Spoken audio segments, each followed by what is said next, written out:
आपके पार्ट सी में question number 26 जो कि 6 अंक का आएगा, ग्राफ पूछेगा। तो ग्राफ क्या है? निम्न रैखिक समीकरण युग्म को आलेखीय विधि से हल कीजिए। समीकरण है 3x + 2y = 12, 5x - 2y = 4। फिर आगे संबंध भी पूछा है 4x + 3y = a में a का मान ज्ञात कीजिए। तो समीकरण एक से इसको हम समीकरण नंबर 1 दे देंगे और इसको 2। समीकरण 1 से चाहे तो आप x का मान निकाल सकते हैं, चाहे y का मान। तो हम x का मान निकालते हैं यहाँ से। 3x को तो इधर ही रखते हैं, 2y का पक्षांतरण करते हैं तो 12 - 2y x बराबर हो जाएगा 3 गुणा में है तो भाग में आ जाएगा 12 - 2y बटे 3। अब यहाँ इसका बॉक्स बनाना है, 3 मान तक निकालेंगे हम। x और y लिखना है तो यहाँ y का मान 0 रखें तो ये पार्ट 0 हो जाएगा और बचेगा 12। तो 3 का भाग 12 में लगेगा, 3 चौक 12। 0 रखने पर 4 आता है x का मान। ये x का मान ही आएगा इधर जो मिलेगा, क्योंकि x बराबर लिखा हुआ है तो x का मान मिलेगा। y का यहाँ रखेंगे और मिलेगा किसका? x। अगर y का मान 3 रखते हैं, 1 रखते हैं तो 1 गुणा 2 2 होगा और 12 में से 2 घटाएंगे 10 बचेगा। माइनस कर लेते हैं तो 2 जुड़ जाएगा 14 हो जाएगा, 3 का भाग लगेगा नहीं। तो पॉइंटों में निकालेंगे नहीं हम, क्योंकि इसमें थोड़ा कठिन हो जाएगा। तो हम सरल तरीके से ही हल करते हैं इसको।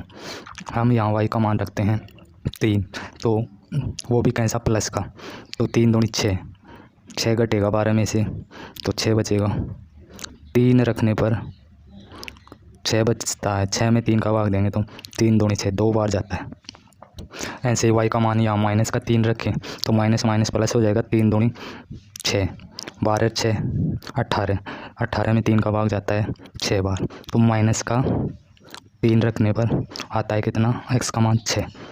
ये पहला बॉक्स तैयार हो जाएगा। फिर समीकरण 2 से भी हम क्या करते हैं? x का ही मान निकालते हैं। 5x = 4, इसका 2 का पक्षांतरण इधर करेंगे तो प्लस में आएगा 2y। तो x बराबर क्या हो जाएगा? x बराबर हो जाएगा x बराबर 4 + 2y बटे 5। इसका बॉक्स बना लेते हैं यहाँ।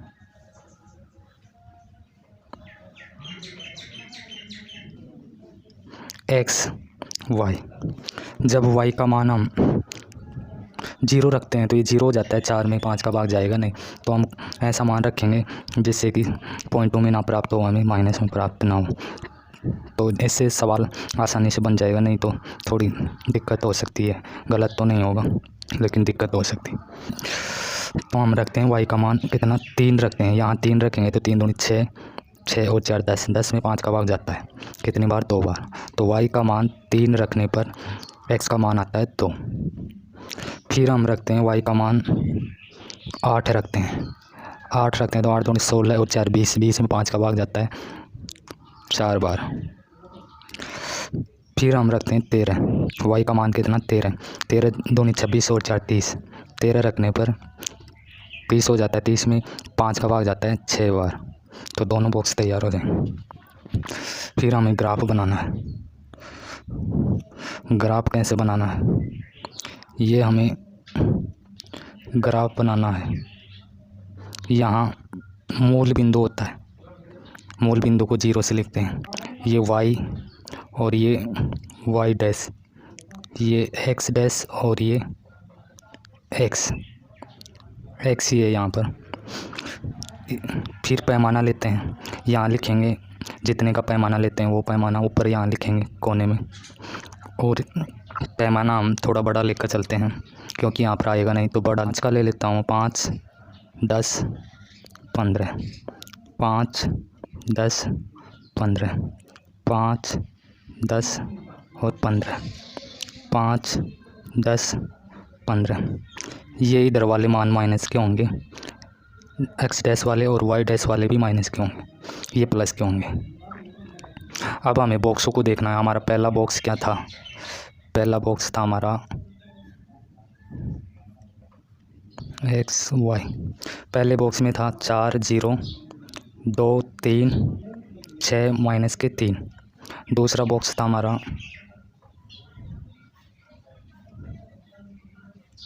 X Y 2, 3, 4, 8, 6, 13। तो पहले बॉक्स में आ जाते हैं। एक्स का 4 और वाई का 0। तो वाई का 0 तो सभी के लिए यहाँ पर मिलेगा, वाई का 0 ये, एक्स का 4 वो भी कैसा प्लस का, तो प्लस का इधर मिलेगा, 4 यहाँ मिलेगा। तो यहाँ पर हम कर देते हैं डॉट,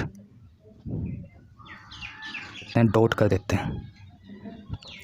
फिर एक्स का 2 प्लस का इधर ही मिलेगा, वाई का 3, वाई का 3 ऊपर की तरफ प्लस का यहाँ मिलेगा, एक्स का 2 ये, तो 2 यहाँ 3 यहाँ, लगभग यहीं पे लगेगा। फिर लेते हैं एक्स का प्लस का 6 यहाँ मिलेगा और वाई का माइनस का 3, माइनस का वाई का 3 नीचे की तरफ मिलेगा, 6 तो ये हो जाएगा, और वाई का माइनस का 3 लगभग ये, तो इस कोने पे यहाँ। फिर दूसरे टेबल में आते हैं। दूसरे टेबल में क्या है? एक्स का 2, एक्स का 2 ये रहा 2, और वाई का 3, वाई का 3 यहीं पर इसके ऊपर ही लगेगा। फिर से यहाँ इसके ऊपर ही लगेगा। फिर एक्स का 4, एक्स का 4 और वाई का 8, तो एक्स का 4 यहाँ हो जाएगा, वाई का 8, वाई का 8 लगभग यहाँ होगा, तो यहाँ पर लग जाएगा। एक्स का 6, एक्स का 6 ये हो जाएगा, एक्स का 6 यहाँ पर, वाई का 13, तो 6 से 13 लगभग यहाँ पर होगा। अब हम इनको मिला देते हैं। तो पहले तो हमारे पास ये बिंदु आई थी, फिर हमें 3 बिंदु ये मिले थे।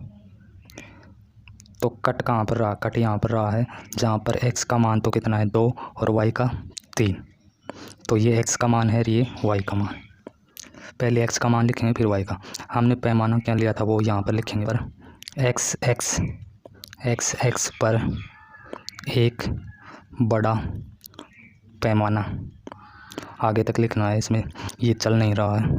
पैमाना बराबर 5 सेंटीमीटर का, 5 सेंटीमीटर के अंतराल का लिया है इसलिए 5 सेंटीमीटर लिखेंगे। इसके नीचे लिखना है वाई एक्स पर एक बड़ा पैमाना 5 सेंटीमीटर। ये दोनों बातें यहाँ पर लिखना है। इन दोनों का एक नंबर मिलता है तो इसको लिखना न भूलें। एक्स एक्स पर एक बड़ा पैमाना, जितने का पैमाना लिया है वो लिखना है। इसी प्रकार वाई एक्स पर एक बड़ा पैमाना, सेम ही होगा पैमाना, क्योंकि 5, 10, 15 ऐसे 5 के अंतराल का लिया है ना, तो एक बड़ा पैमाना हो जाएगा 5 सेंटीमीटर। तो हमें फिर आगे प्रश्न में पूछा था, प्रश्न में क्या पूछा था? 4x + 3y = a, ये संबंध पूछा था। तो a का मान क्या होगा?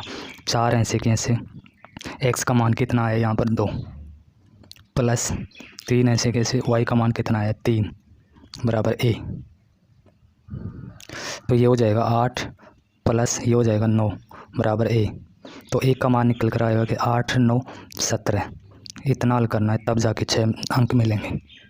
क्वेश्चन नंबर 27 आपके बोर्ड पेपर का जो सर्व समीक्षा से आएगा, इसके 2 पार्ट होंगे। पहला पार्ट, पहले पार्ट में ऐसा प्रश्न दिया होगा, तो इसको हम हल करते हैं।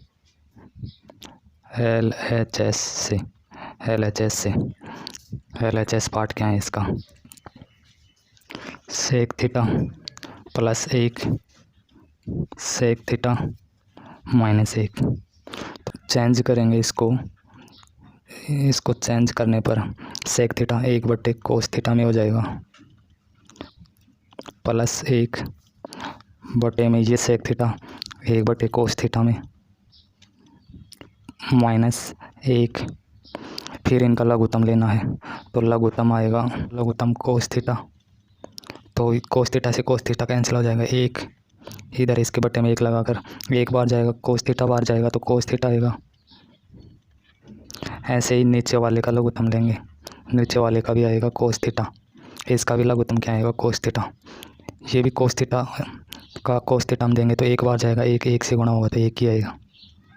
फिर ये माइनस, इसके बटे में 1 लगाएंगे तो 1 का भाग कोस थीटा हम देंगे तो कोस थीटा बार जाएगा। फिर कोस थीटा 1 से गुणा होगा तो कोस थीटा आएगा।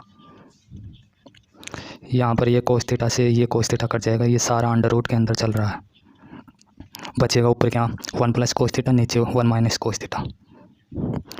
तो ऊपर तो क्या बचा, ऊपर तो बचा 1 प्लस कोस थीटा और नीचे बचा 1 माइनस कोस थीटा। ऐसी स्थिति में हम क्या करते हैं, हर की संयुग्मी अर्थात विपरीत चिन्ह की संख्या लेकर ऊपर नीचे अंश और में गुणा करते हैं। तो हर ये है 1 माइनस कोस थीटा, इसकी संयुग्मी अर्थात विपरीत चिन्ह की 1 प्लस कोस थीटा, इससे ऊपर नीचे क्या कर देंगे गुणा कर देंगे 1 प्लस कोस थीटा। अब यहाँ पर सूत्र लग जाएगा a प्लस बी यानी a प्लस बी का होल स्क्वायर हो जाएगा। नीचे क्या हो जाएगा a minus B a plus B, तो ये लिखा जाएगा a का स्क्वायर माइनस b का स्क्वायर। तो ऊपर तो लिखा जाएगा a प्लस बी, 2 बार है तो स्क्वायर हो जाएगा ना, 2 बार है तो स्क्वायर हो जाएगा। नीचे a का स्क्वायर माइनस b का स्क्वायर, तो a का मतलब a का स्क्वायर, b का मतलब कोस थीटा का स्क्वायर। फिर आगे इसका तो ऊपर वाले का तो अंडर रूट हट जाएगा, 1 प्लस कोस थीटा, ऐसे स्क्वायर से ऊपर वाले का तो अंडर रूट हट जाएगा। नीचे a का स्क्वायर एक ही होता है तो 1 माइनस कोस स्क्वायर थीटा, इसके अंडर रूट लगा रहेगा। फिर आगे 1 प्लस कोस थीटा, ऐसे कि ऐसे ये इसके बराबर होता है सैन थीटा, तो ये हो जाएगा सैन थीटा। फिर अलग अलग करके भाग देते हैं, एक में सैन थीटा का देते हैं 1 बटे सैन थीटा, ये प्लस का चिन्ह, कोस थीटा बटे सैन थीटा।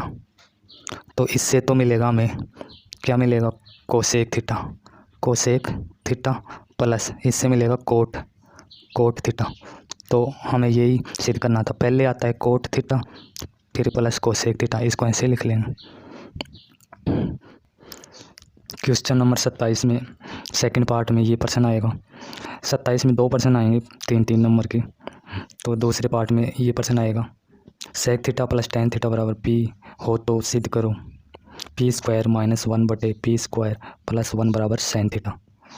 तो मान पुट करने पर हम हल करते हैं इसको, मान पुट कर देंगे इसमें।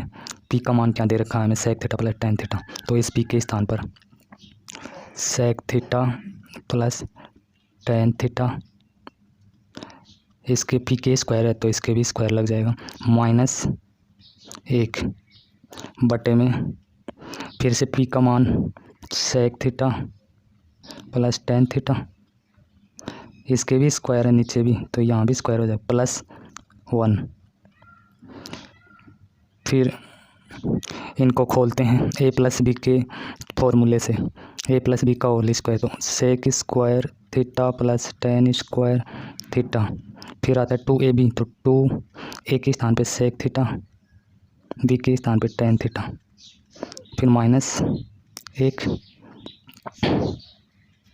नीचे भी ऐसे ही खुलेगा sec square theta plus tan square theta plus 2 sec theta tan theta plus 1।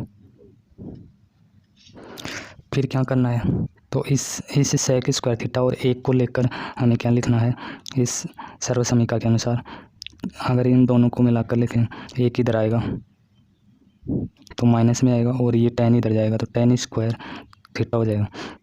तो सेक स्क्वायर थीटा माइनस 1 बराबर क्या लिख सकते हैं टेन स्क्वायर थीटा, तो टेन स्क्वायर थीटा, तो इससे मिल गया ये प्लस, फिर आगे भी है टेन स्क्वायर थीटा और plus 2 sec theta tan theta. ऐसे ही नीचे लिखना है, नीचे टेन स्क्वायर थीटा और 1 को मिलाकर क्या लिखना है हमें, टेन स्क्वायर थीटा और 1 को मिलाकर सेक स्क्वायर थीटा लिखना है। तो नीचे क्या हो जाएगा सेक स्क्वायर थीटा, ये ऐसे कैसे इसको और इसको मिलाकर क्या लिख दिया प्लस सेक स्क्वायर थीटा, फिर आगे 2 सेक थीटा टेन थीटा तो ये दोनों मिलकर 2 tan स्क्वायर थीटा, फिर आगे भी क्या है 2 sec थीटा tan थीटा। ऐसे ही बटे में इन दोनों को मिलाकर 2 sec square theta plus 2 sec theta tan theta. तो 2 कॉमन आ रहा है ऊपर भी और नीचे भी। हमारे पास ये कंडीशन थी 2 tan square theta plus 2 tan theta sec theta, नीचे भी 2 sec square theta plus 2 sec theta tan theta, ये कंडीशन थी। तो ऊपर भी 2 कॉमन आ रहा है, नीचे भी 2, ऊपर tan थीटा भी कॉमन आ रहा है, तो क्या कॉमन आ रहा है 2 tan थीटा, बचेगा क्या यहाँ पर tan थीटा, ये प्लस आगे क्या बचेगा sec थीटा। ऐसे ही बटे में 2 कॉमन आ रहा है, sec थीटा भी कॉमन आ रहा है, तो यहाँ sec थीटा बचेगा और आगे बचेगा tan थीटा। ये दोनों कट जाएंगे, बराबर हैं, चाहे 2 + 3 लिखो चाहे 3 + 2 लिखो, यही तो कंडीशन है। ये 5 ही तो होगा, ये भी 5 होगा, ये भी 5 होगा। तो इसको ऐसे लिख सकते हैं tan को पहले sec को बाद में, तो इसकी तरह हो जाएगा, तो ये आपस में कट जाएंगे, 2 से 2 कट जाएगा, क्या बचा tan थीटा बटे sec थीटा। tan को क्या लिख सकते हैं sin थीटा बटे cos थीटा, इसके बटे में sec थीटा क्या लिख सकते हैं 1 बटे cos थीटा। इसके गुणा में लाएँ इसको, तो cos ऊपर आएगा 1 नीचे, तो क्या कंडीशन बनेगी sin थीटा बटे cos थीटा, इसके गुणा में ला रहे हैं तो cos थीटा ऊपर आएगा 1 नीचे, तो cos से cos कट जाएगा, क्या आ जाएगा sin थीटा। यही हमें सिद्ध करना था। क्वेश्चन नंबर 28 आपके बोर्ड पेपर का चैप्टर 9.2 से आएगा, अर्थात प्रश्न वाले 9.2 से आएगा, जो 6 नंबर का होगा। प्रश्न क्या है, ज्ञात कीजिए कि रेखा 3x + y = 9 बिंदुओं, 2 बिंदु दे रखे हैं, 1 3 तथा 2 7 को मिलाने वाले रेखाखंड को किस अनुपात में विभाजित करती है। तो कैसे हल करेंगे इसको, सबसे पहले माना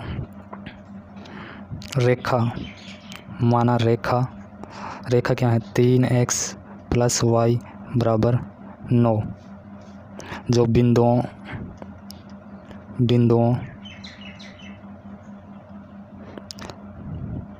ए नाम दे देंगे, बिंदु ऐसे ही देगा 1 और 3, इसको ए मान लेंगे, तथा दूसरे को बी मान लेंगे, बी बिंदु दे रखा है 2 और 7 को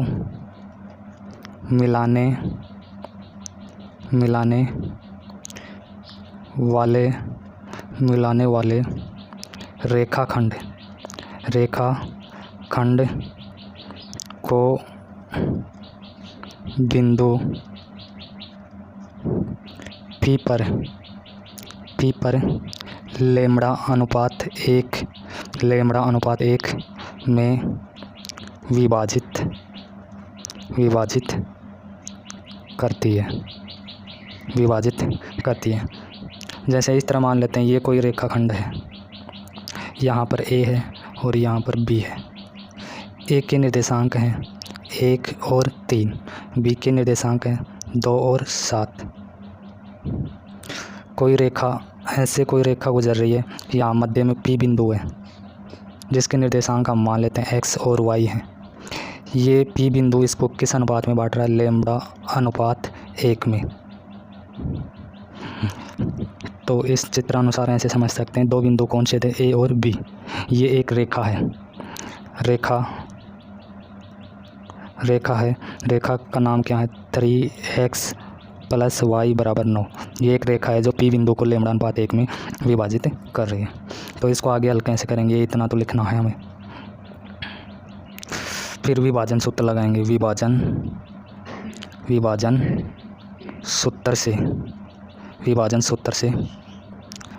सूत्र x में लगाएंगे, तो x में क्या होता है mx बटे m + n, 12 21 है, फिर ये 12 मान रख देंगे, इनका मान रखेंगे तो m का मान वहाँ पर m का मान था लैम्ब्डा और x2 का मान 2, तो क्या हो जाएगा 2 लैम्ब्डा प्लस m2 का मान 1 था, x1 का मान 1 था, तो क्या हो जाएगा 1 बट्टे में m1 m2 का मान, तो m1 का मान लेमड़ा, m2 का मान 1, ये x का मान आ जाएगा। इसी प्रकार विभाजन सूत्र y में लगाएं तो y में क्या होगा, माई प्लस माई बट्टे में m प्लस m, वही 12 21 12, इनका मान रख देंगे। m1 का मान लेमड़ा, y2 का मान 7, m2 का मान 1, y1 का मान 3 बट्टे में m1 m2 का मान, m1 का लेमड़ा और m2 का 1। फिर इसको आगे हल करते हैं तो लेमड़ा 7 से गुणा होगा तो 7 लेमड़ा प्लस 3 1 से गुणा होगा तो 3 बट्टे में लेमड़ा प्लस 1 आ जाएगा। अब हमें लिखना है, अब बिंदु P के निर्देशांक, बिंदु P के निर्देशांक क्या हो जाएंगे, निर्देशांक x का मान तो था 2 लेमड़ा प्लस 1 बटे में लेमड़ा प्लस 1 और y का निकला है 7 लेमड़ा प्लस 3 बटे में लेमड़ा प्लस 1। ये x का मान है और ये y का मान है। तो अब रेखा क्या है, बिंदु P रेखा 3x प्लस y बराबर 9 पर है। तो यहाँ पर मान रखेंगे 3, तो रेखा में मान रखेंगे यहाँ 3, तो ऐसे के ऐसे x का मान ये रखेंगे 2 लेमड़ा प्लस 1 बटे में लेमड़ा प्लस 1, ये तो हो गया x का मान। फिर ये प्लस फिर y का मान ये 7 लेमड़ा प्लस 3 बटे में लेमड़ा प्लस 1, ये हो गया y का मान। बराबर में क्या है 9, बराबर 9। 3 से अंदर गुणा करेंगे तो ये क्या हो जाएगा 6 लेमड़ा प्लस 3, ये प्लस का चिन्ह 7 लेमड़ा प्लस 3 बट्टे में दोनों का लघुत्तम लेमड़ा प्लस 1 आएगा बराबर 9। तो ये इससे गुणा हो जाएगा, वज्र गुणा करेंगे तो 9 से हो जाएगा। क्या हो जाएगा आगे, इधर तो था 6 lambda plus 3 plus 7 lambda plus 3 बराबर में 9 था, तो 9 से गुणा हो गया लेमड़ा प्लस 1। फिर लेमड़ा वाले पदों को जोड़ लेंगे, 13 लेमड़ा संख्याओं को जोड़ेंगे तो 3 और 3 6 बराबर में 9 से अंदर गुणा करेंगे तो 9 लेमड़ा प्लस 9। लेमड़ा वाले पदों को एक तरफ कर लेंगे तो 13 लेमड़ा, ये इधर आएगा तो माइनस 9 लेमड़ा बराबर 9 है इधर, 6 का पक्षांतरण करेंगे तो माइनस में आएगा।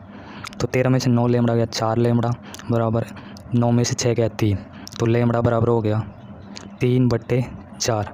लेमड़ा के बट्टे में 1 लगाएं तो इनको अनुपात के रूप में लिख सकते हैं, लेमड़ा अनुपात 1, और इनको अनुपात में लिखे तो 3/4। तो लेमड़ा अनुपात 1 का मान आ जाएगा 3/4। यही हमें ज्ञात करना था, ये हमारा आंसर हो जाएगा।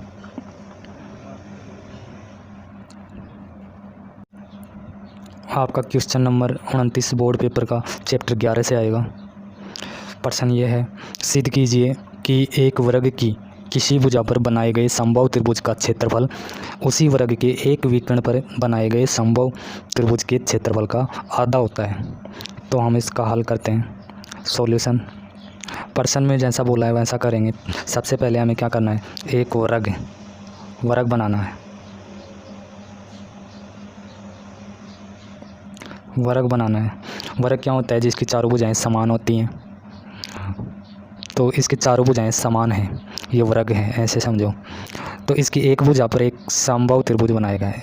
मान लेते हैं इस भुजा पर, ऊपर वाली भुजा पे क्या बनाया गया, समबाहु त्रिभुज, और एक इसके विकर्ण पर समबाहु त्रिभुज बनाया गया। ये विकर्ण है, इस पर क्या बनाया गया, समबाहु त्रिभुज बनाया गया। तो प्रश्न में बोल रहा है कि भुजा पर जो बनाया गया है समबाहु त्रिभुज, वो विकर्ण पर बनाए गए समबाहु त्रिभुज का आधा होता है, या फिर कह सकते हैं कि विकर्ण पर बनाए गए समबाहु त्रिभुज भुजा पर बनाए गए समबाहु त्रिभुज का दुगुना होता है, ऐसे भी बोल सकते हैं। इसको नाम दे देंगे A, B, C और D, E, F। अब हमें दिया है, हमें क्या दिया है, लिखेंगे ए बी सी डी एक क्या है, वर्ग है। ए बी सी डी एक वर्ग है जिसकी एक भुजा ए बी तथा विकर्ण ए सी पर समबाहु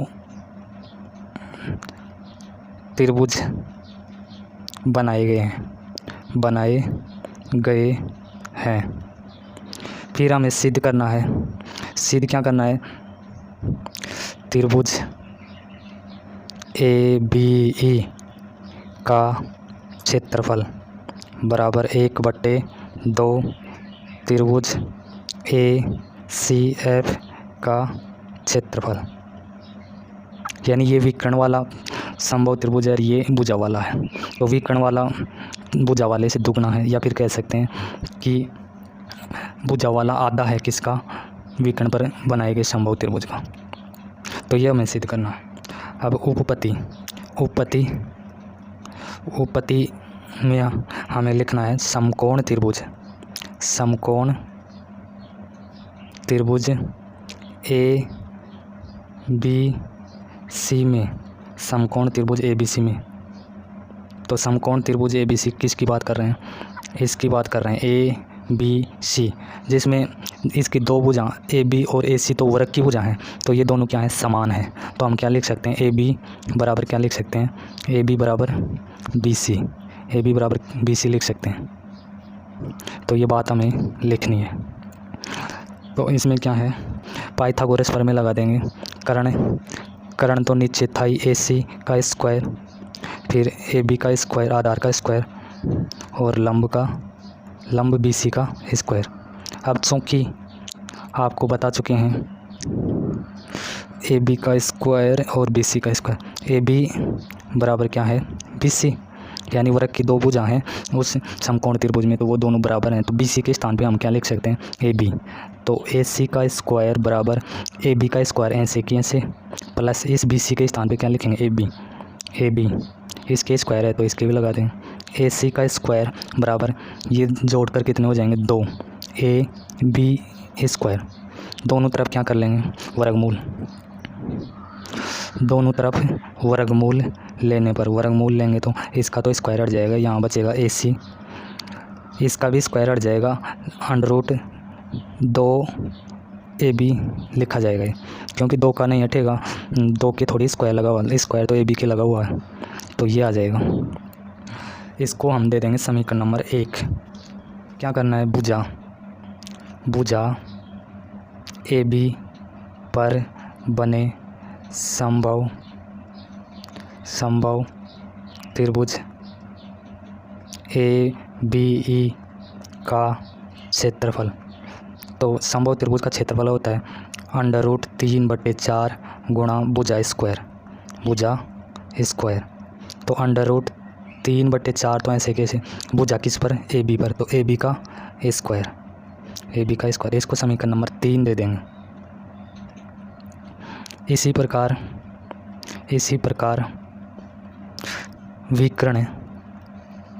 विकर्ण ए सी पर बने समबाहु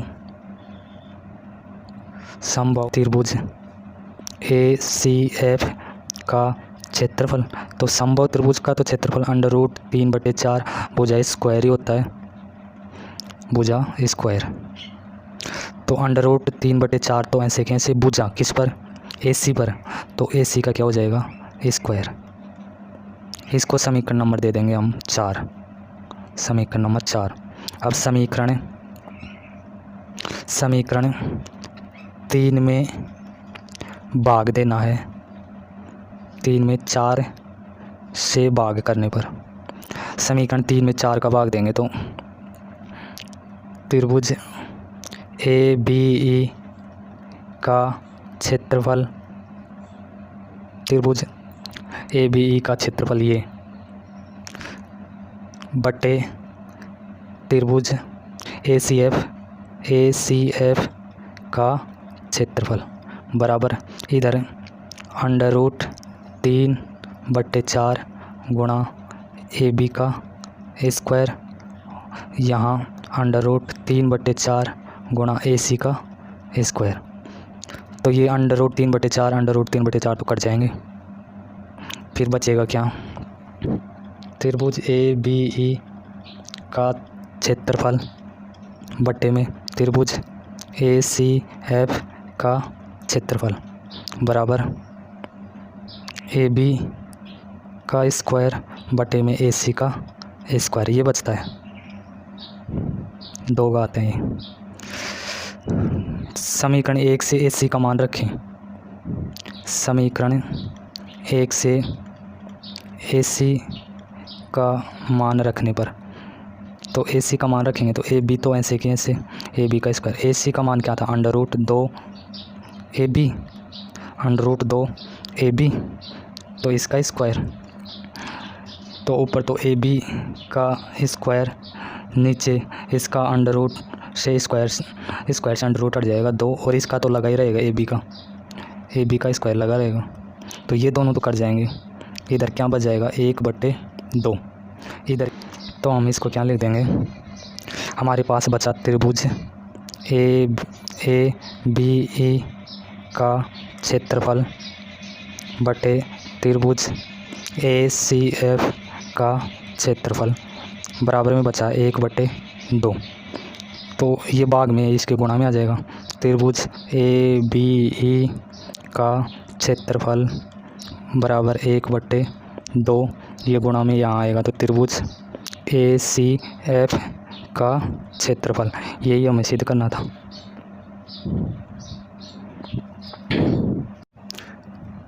क्वेश्चन नंबर 30 जो 6 नंबर का आएगा, इसमें आपसे पूछेगा माध्य व माध्यक। तो दोनों को करना है एक ही बारंबारता को काम में लेकर दोनों को करना है। कई बार क्या होता है, कुछ छात्र क्या करते हैं, एक करके आ जाते हैं, जैसे माध्य व माध्यक, तो माध्य करके आ जाते हैं, माध्यक नहीं करते हैं। वह का मतलब वो अथवा समझ लेते हैं, अथवा नहीं होता, वह तथा और, इनका मतलब ये होता है कि दोनों को करना है इसे, और वह तथा से पहले वाला भी और बाद वाला भी। तो माध्यक भी करना है और माध्यक भी करना है, माध्य और माध्यक दोनों को करना है इस टेबल को काम में।